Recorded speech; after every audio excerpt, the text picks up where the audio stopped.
श्री नवीन सरपंच जी, श्रीमती शिमला देवी जी और भारी संख्या में उपस्थित राई विधानसभा क्षेत्र में अपना आशीर्वाद देने के लिए उपस्थित विधानसभा के सभी मेरे बहनों और भाइयों, इस पावन धरा को जो देश के शौर्य और स्वाभिमान की प्रतीक है, इस धरा को कोटि कोटि नमन करते हुए मैं आप सबका हृदय से स्वागत करता हूं, अभिनंदन करता हूं।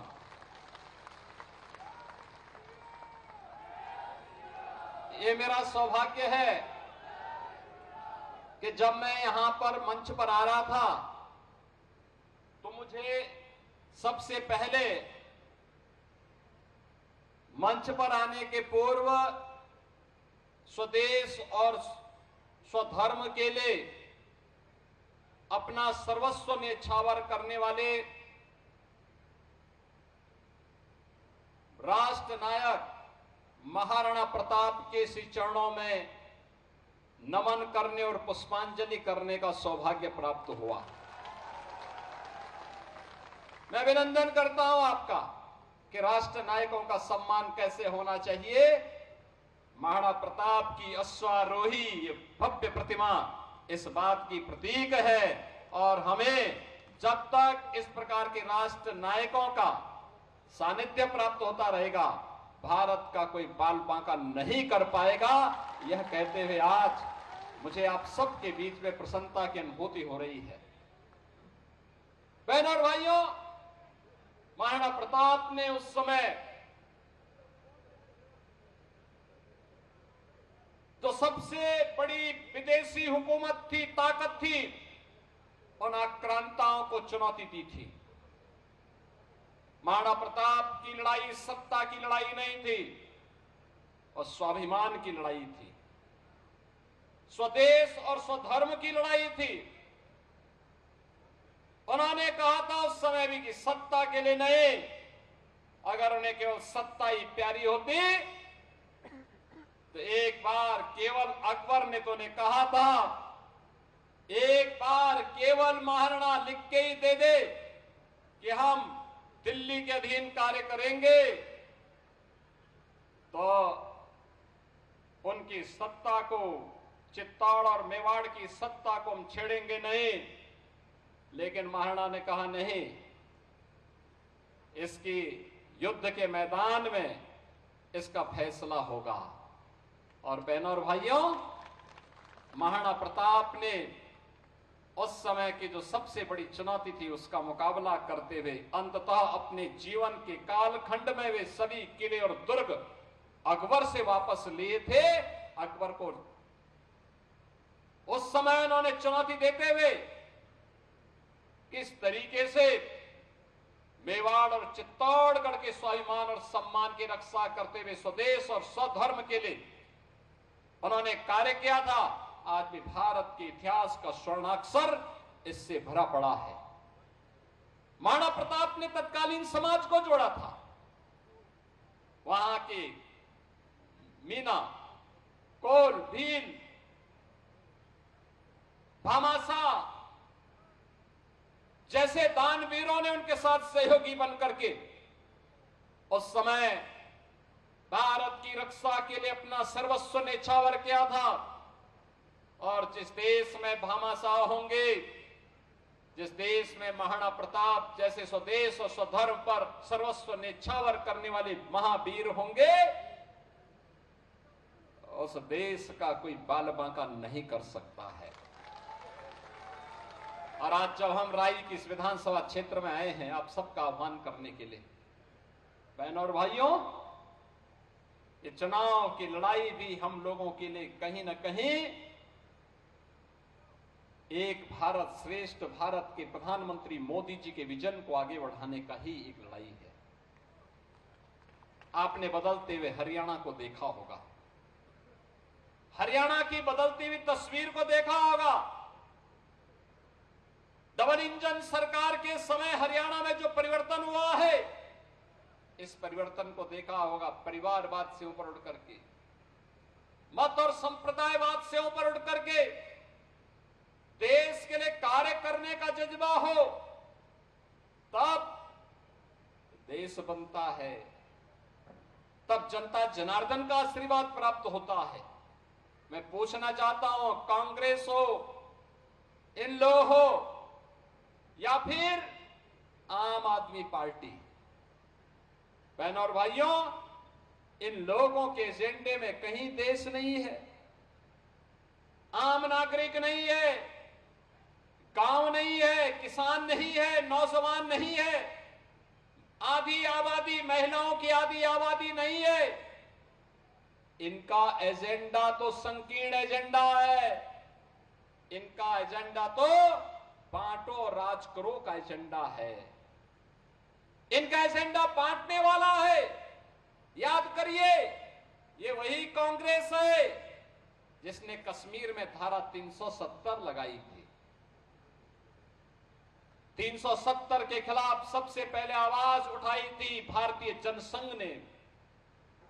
डॉक्टर श्यामा प्रसाद मुखर्जी जी के नेतृत्व में नारा बुलंद हुआ था, एक देश में दो प्रधान, दो निशान और दो विधान नहीं चलेंगे, नहीं चलेंगे। और डॉक्टर श्यामा प्रसाद मुखर्जी के उस सपने को साकार किया है प्रधानमंत्री मोदी जी ने। कश्मीर में धारा 370 को हमेशा के लिए समाप्त करके आतंकवाद की ताबूत पर अंतिम कील ठोकने का काम किया है। आतंकवाद अब अपनी अंतिम श्वास ले रहा है। यह आतंकवाद और उग्रवाद को पनपाया किसने? ये कांग्रेस का डीएनए है जो आतंकवाद और नक्सलवाद को पनपाया है। लेकिन भारतीय जनता पार्टी उसका सफाया कर रही है, पूरी तरह सफाया कर रही है। बहनों और भाइयों, मैं आपसे ये कहने के लिए आया हूं, कांग्रेस धारा 370 नहीं हटाई क्योंकि उसे मुस्लिम वोट चाहिए था। कांग्रेस जाति, मत और पंथ के आधार पर, संप्रदाय के आधार पर देश को बांटने वाली पार्टी है। क्षेत्र और भाषा के आधार पर देश को बांटने वाली पार्टी है। आपने राहुल गांधी का कार्य देखा होगा। जब देश में रहते हैं, उत्तर प्रदेश में आएंगे तो हरियाणा को कोसेंगे, केरल में जाएंगे तो उत्तर प्रदेश को कोसेंगे, और जब नानी के घर इटली जाएंगे तो भारत को कोसते हैं। देश में संकट आता है तो इनको नानी याद आती है, तब भारत की 140 करोड़ जनता जनार्दन याद नहीं आती है। बहनों और भाइयों, एक और देश के खिलाफ इतना शत्रुता का भाव रखने वाली कांग्रेस है। परिवारवाद से जकड़ी हुई इन लोग हैं। आम आदमी पार्टी है जो जेल और बेल के चक्कर में ही अभी पड़े हुए हैं, जिनका कोई ठिकाना नहीं है, जिनको केवल वादा खिलाफी करना ही जिनका एकमात्र पहचान बन चुकी है। और दूसरी तरफ प्रधानमंत्री मोदी जी के नेतृत्व में भारतीय जनता पार्टी है जो कहा सो किया। सुरक्षा और समृद्धि का बेहतर कार्य करके दिखाया है। श्री मनोहर लाल खट्टर जी हो या फिर श्री नायब सिंह सैनी, हरियाणा के विकास के लिए पूरी प्रतिबद्धता के साथ कार्य करते हुए इन लोगों ने हरियाणा को भारत के विकास का एक केंद्र बिंदु बनाने का कार्य किया है। अभी मैं आया हूं यहां पे, सबसे पहले मैंने यहां देखा है, जैसे ही मैं सोनीपत में आया, यहां पे इस राई में आया हूं, मुझे यहां के स्पोर्ट्स यूनिवर्सिटी के दर्शन हुए। स्पोर्ट्स यूनिवर्सिटी, देश के अंदर 3 स्पोर्ट्स यूनिवर्सिटी बन रही है, एक हरियाणा में और एक हम यूपी में बना रहे हैं। यूपी में भी एक स्पोर्ट्स यूनिवर्सिटी बन रही है। बहनों और भाइयों, सोनीपत हो या पानीपत या बागपत, याद करिए, ये वे क्षेत्र हैं जो आज जनपद के रूप में हैं, जिनको कभी पांडवों ने दुर्योधन से कहा था कि भाई 5 गांव, भगवान कृष्ण ने कहा था ये 5 गांव दे दो, 5 गांव दे दो, संतुष्ट हो जाएंगे पांडव, युद्ध नहीं होगा। लेकिन दुर्बुद्ध दुर्योधन कहां मानने वाला था, महाभारत का युद्ध करवा दिया और फिर उस परिणाम क्या होना था जो सबके सामने है। बहनों और भाइयों, मैं आज आप सबसे आह्वान करने के लिए आया हूं। भारतीय जनता पार्टी ने जो कहा सो करके दिखाया। याद करिए, अभी कुछ दिन पहले यहां का एक नौजवान, भारत की सेना का जवान, भारत की सेना पर शहीद हुआ था। ये हरियाणा के बहादुर जवानों का शौर्य और पराक्रम है, जो देश की सीमाओं की सुरक्षा के लिए सदैव तत्पर होकर के कार्य करते हैं, अपनी पूरी जवानी लगाते हैं। और इसीलिए भारत के इन बहादुर जवानों की शौर्य और पराक्रम के लिए पूरा देश उन्हें सैल्यूट करता है, उन्हें उनके प्रति, उनके बलिदान के प्रति नमन करता है। लेकिन कांग्रेस के समय में देश की सीमाएं सुरक्षित नहीं थी। कभी पाकिस्तान, कभी चीन भारत के अंदर घुसता था, भारत की जमीनों पर कब्जा करता था। लेकिन आज चीन और पाकिस्तान भारत के अंदर घुसने का दुस्साहस नहीं कर सकता। आज उसे मालूम है कि घुसेंगे तो पिटेंगे। आज उसे मालूम है, आज तो अगर कहीं कोई हरकत, भारत विरोधी हरकत पाकिस्तान के अंदर है, सीमा पार कहीं होती है, भारत के बहादुर जवान जाकर के सर्जिकल स्ट्राइक के माध्यम से उनका काम तमाम करते हैं। और पाकिस्तान बाद में चिल्लाता रहता कि साहब जान बचाओ, जान बकस दो बस एक बार। ये नए भारत की नई तस्वीर है, जो अपने देश की सुरक्षा भी और भारत की संप्रभुता को भी सुरक्षा रखने के लिए एक जज्बा रखता है।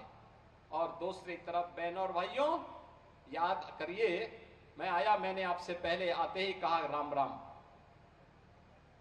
अयोध्या में रामलला का भव्य मंदिर भी बन गया। 500 वर्षों का इंतजार समाप्त हो गया। आखिर 1947 में यह देश आजाद हुआ था, पंडित जवाहरलाल नेहरू देश के प्रधानमंत्री बने थे। उनका दायित्व था ना कि सबसे पहले अयोध्या में राम मंदिर बनाते। ये काम वो भी तो कर सकते थे, तब तो विवाद भी नहीं था इतना। लेकिन जब भारतीय जनता पार्टी की सरकार बनी, सारे विवाद समाप्त करवाए गए और आज अयोध्या में भगवान राम का भव्य मंदिर का निर्माण भी हो गया है। भव्य मंदिर का निर्माण हो गया अयोध्या में। भगवान राम का भव्य मंदिर 500 वर्षों के बाद रामलला अयोध्या में विराजमान हो गए। अयोध्या में इंटरनेशनल एयरपोर्ट बन गया। इंटरनेशनल एयरपोर्ट का नाम महर्षि वाल्मीकि के नाम पर रखा गया। माता सबरी भोजनालय जो चल रहे हैं, माता सबरी के नाम पर चल रहे हैं, क्योंकि भगवान राम के लिए जब वनों में भटक रहे थे, तब माता सबरी ने अपने बेर उन्हें खिलाए थे। और इसीलिए उनके प्रति कृतज्ञता करने, ज्ञापित करने के लिए वहां की जो रसोई है, जहां वहां का भंडारा बनता है, वो माता सबरी के नाम पर है। बहनों और भाइयों, मैं आप सबसे कहने के लिए आया हूं, ये भारतीय जनता पार्टी है। आपने देखा होगा, ये डबल इंजन की सरकार हरियाणा में आने के बाद पिछले 10 वर्षों के अंदर हरियाणा में व्यापक परिवर्तन देखने को मिला है। आज यहां पे जाति, मत और मजहब के आधार पर नहीं, बल्कि विकास की बात होती है, रोजगार की बात होती है, किसान को किसान सम्मान निधि की बात होती है, गरीब के लिए आवास की बात होती है, गरीबों के लिए फ्री में राशन की बात होती है, और 1 डिस्ट्रिक्ट 1 मेडिकल कॉलेज बनाने की बात होती है। अन्यथा कांग्रेस के समय में एक मेडिकल कॉलेज किसी एक कोने में बनता था, लोग मानते थे चलो हो गया। लेकिन आज तो हर जिले में एक मेडिकल कॉलेज बनाया जा रहा है। हर घर नल की योजना से शुद्ध पेयजल उपलब्ध करवाने का कार्य किया जा रहा है। स्पोर्ट्स यूनिवर्सिटी बन रही है। विकास समान रूप से हो, कहीं कोई भेदभाव न हो, यह भारतीय जनता पार्टी करके दिखा रही है। और बहनों और भाइयों, आज इसी भाव के साथ हम सब आप